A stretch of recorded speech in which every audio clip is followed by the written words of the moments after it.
अस्सलाम वालेकुम नाजरीन, मैं अपनी कई वीडियोस में ये बता चुका हूँ कि इंसानी ब्रेन के अंदर कई न्यूरोट्रांसमीटर्स होते हैं जिनका ताल्लुक खुशी के साथ होता है, और ये न्यूरोट्रांसमीटर्स इंसानी बॉडी के अंदर खुशी के हार्मोन्स खारिज करते हैं। लिहाजा जब आप रोते हुए बच्चे को गले से लगाते हैं तो उस वक्त उस बच्चे के दिमाग के अंदर एक न्यूरोट्रांसमीटर होता है जिसको ऑक्सीटोसिन कहा जाता है, OXYTOCIN।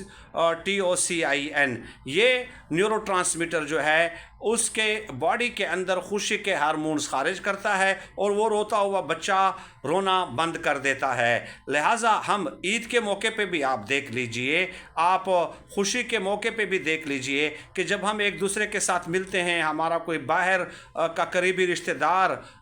आपके घर आता है तो हम उनको गले लगाते हैं। इसकी बुनियादी वजह यही है कि आपकी बॉडी में और उसकी बॉडी में ऑक्सीटोसिन खारिज होता है और आप खुशी